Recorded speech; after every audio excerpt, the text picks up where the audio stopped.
You are standing in a room full of people who matter. The air is cool, but your collar feels tight.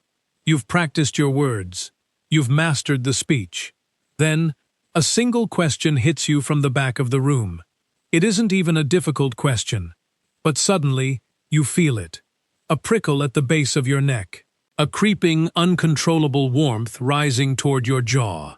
Within seconds, your skin is a vivid, pulsing crimson. You are no longer a professional. You are a beacon of visible distress. The more you try to fight it, the brighter it burns. This is the ultimate betrayal of the human body. It is a physiological leak of your most private internal state. Why does the body have a built-in tell that ruins our social poker face? The blush is the only human expression that cannot be faked. You can fake a smile. You can mimic a tear. You can even force a look of surprise. But you cannot command your capillaries to open on cue.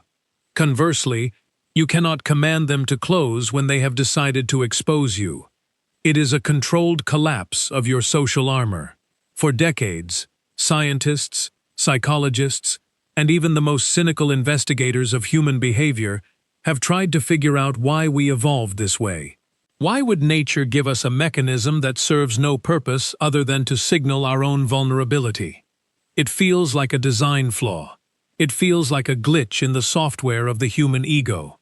But to understand how to control it, we first have to understand the mechanics of the ambush. This is not a simple case of feeling hot. This is a complex, high-stakes biological event. When you feel exposed, your brain's amygdala, the alarm system, triggers a fight-or-flight response.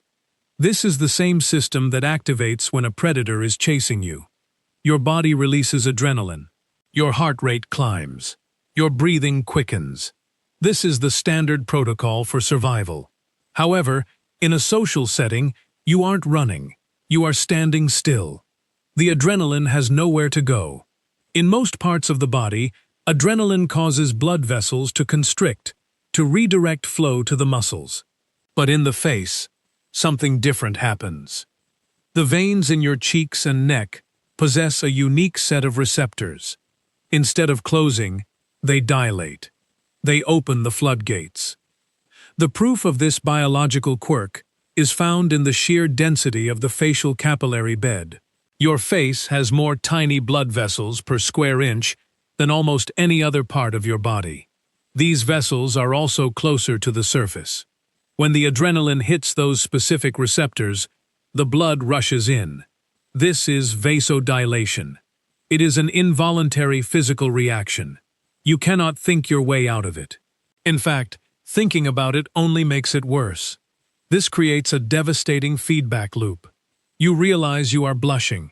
You feel embarrassed about the blush. This embarrassment triggers more adrenaline. The more adrenaline you produce, the redder you become. It is a self-sustaining fire. For some, this is a minor inconvenience. For others, it is a debilitating condition known as erythrophobia, the pathological fear of blushing. Imagine living your life in constant fear of your own skin. Imagine avoiding promotions, dates, or social gatherings because your face might betray your nerves. This isn't just shyness. This is a systemic failure of the social self. Investigative psychologists have noted that the blush is often viewed as a sign of weakness or guilt. In a courtroom, a blushing witness is often perceived as a lying witness. In a boardroom, a blushing executive is seen as overwhelmed. We treat the blush as a confession. We see it as a crack in the facade of competence. But why did evolution keep this? Charles Darwin was obsessed with this question. He called blushing the most human of all expressions. He noted that no other animal on Earth blushes. Not even our closest primate relatives show this specific crimson flare of the skin. If evolution favors the strong and the deceptive, why would it preserve a trait that makes us look vulnerable? The answer lies in the social signaling theory. Investigators of human evolution suggest that the blush is actually a peace offering. It is a non-verbal apology. When you blush, you are telling the group, "I recognize that I have broken a social norm. I am embarrassed, and I care what you think. In the harsh reality of early human tribes, being cast out was a death sentence. We needed a way to show sincere regret. A verbal apology can be lied, a blush cannot. It is the body's way of proving honesty. It signals to the group that you are a pro-social individual. You have a conscience. You are capable of shame. In this context, the blush isn't a flaw. It's a social lubricant. It prevents conflict by showing submission and regret before a word is even spoken. It is a mechanism designed to keep the tribe together. It is a leak that actually builds trust. This wasn't a series of isolated mistakes. It was exactly how the system was designed to work. Once you realize that the blush is a tool for social cohesion, the outrage at your own body begins to shift. However, knowing the why doesn't always help when you're standing on a stage with a face like a tomato. To control the blush, you have to understand the deep dive into the nervous system. The sympathetic nervous system is the driver here. It operates entirely outside of your conscious control. This is why just relaxing never works. You cannot tell a racing heart to slow down using logic. You have to use the body's own bypass codes. One of the most effective ways to disrupt the controlled collapse is through a technique called paradoxical intention. This sounds counterintuitive, but it is backed by clinical data. When you feel the heat rising, instead of trying to stop it, you try to make it worse. You tell yourself, I want to see how red I can actually get. I want my face to glow like a neon sign. By leaning into the sensation, you remove the threat of the blush. When the brain no longer perceives the blush as a threat, the amygdala stops firing. The adrenaline spike drops. The vessels begin to constrict. By demanding the blush, you often kill it. You are taking the shame out of the equation, and shame is the fuel for the fire. Then, there is the physical intervention. Many high-level performers, politicians, and public speakers use beta blockers. These are medications typically used for heart conditions, but they have a secondary effect. They block the action of adrenaline on the receptors in your heart and blood vessels. They don't stop the feeling of being nervous, but they stop the physical manifestation of it. Your heart stays steady. Your face stays pale. It is a chemical shield against the body's own honesty. While effective, it raises a deeper question. At what point does our obsession with composure lead us to disconnect from our own humanity? For the most extreme cases of erythrophobia, there is a surgical option: endoscopic thoracic sympathectomy, ETS. This is a permanent procedure where a surgeon clips or cuts the sympathetic nerves that control the blushing response. It is a drastic measure. It is an investigative look into how far humans will go to hide their vulnerability. The surgery is often successful in stopping the blush, but it comes with a heavy price. The body, denied its natural outlet for heat and stress, often develops compensatory sweating. Patients may stop blushing, but find their back or legs drenched in sweat at the slightest hint of nerves. It is a reminder that you cannot simply delete a part of the human experience without a cost. The body always finds a way to speak. The wider implication of our fear of blushing is a reflection of a society that prizes unshakable confidence over authentic connection.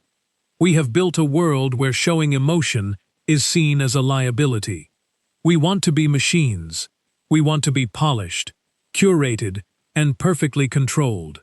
The blush is the last remaining vestige of our animal nature that we cannot digitize or edit. It is a raw, analog signal in a high-definition, filtered world. When we try to control our blush, we are often trying to hide our most honest selves. We are trying to maintain a facade of perfection that doesn't actually exist. Research shows that people who blush are actually perceived more favorably by others. In a study where participants were shown photos of people who had made a social blunder, the individuals who were clearly blushing were rated as more trustworthy, likable, and forgivable than those who remained composed. The blush acts as a bridge. It tells the observer that you are human. It invites empathy. By trying to hide your red face, you might actually be turning away the very social support you need in that moment. The collapse isn't a failure of the self. It is an invitation for the other. This brings us to the psychological spotlight effect. We tend to believe that everyone is noticing our flaws with the same intensity that we are. If you are blushing, you feel like there is a literal spotlight on your face. You assume everyone in the room is thinking about your skin tone. In reality, most people are far more concerned with their own performance, their own anxieties, and their own internal monologues. They might notice a flush for a fleeting second, but they rarely assign it the weight that you do. The horror of the blush is largely internal. It is a prison of our own making. To truly control the blush, you must stop treating it as a crime. You have to stop investigating your own skin for signs of failure. The most powerful tool for management is cognitive reframing. Instead of seeing the heat as embarrassment, see it as energy. Your body is preparing you for a challenge. It is pumping blood. It is readying your senses. The redness is just a byproduct of your system being online and engaged. When you stop fighting the sensation, you break the loop. You allow the adrenaline to wash through you and dissipate naturally. We live in an era of institutional power, where we are taught to be cold, calculating, and always in control.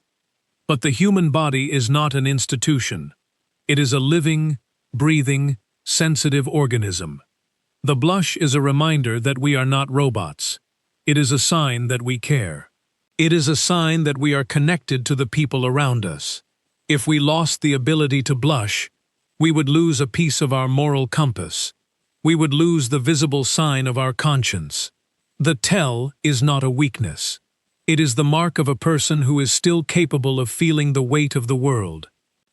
As you stand in that room, feeling the heat rise, remember that you are experiencing a 200,000-year-old survival mechanism.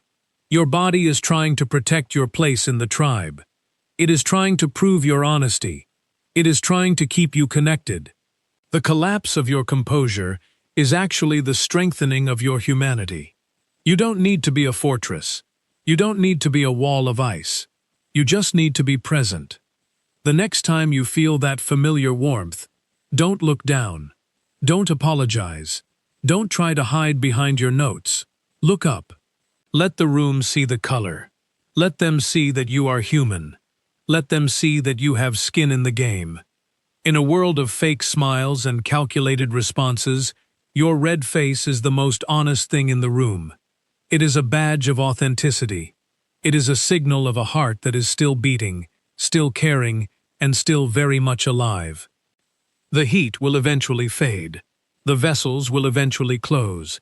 The skin will return to its natural shade. But the impression you leave by standing your ground, even while burning, will remain. You are not your adrenaline. You are not your capillaries. You are the person who remains standing when the armor falls away. The blush is not the end of the story. It is simply the moment the story becomes real. The silence in the room isn't judgment. It is the sound of people waiting to see what you do next. They aren't looking at your skin. They are looking at your eyes. They are waiting for your voice. When you speak through the heat, your words carry more weight. They carry the weight of someone who is willing to be seen. That is true power. That is true control. The investigation into the blush leads to a singular conclusion. We are wired for honesty, even when it hurts. We are built for connection, even when it's uncomfortable. Your face turns red because you are part of the human family. You are part of the tribe. You are visible. There is no need to hide. Your skin is just telling the truth.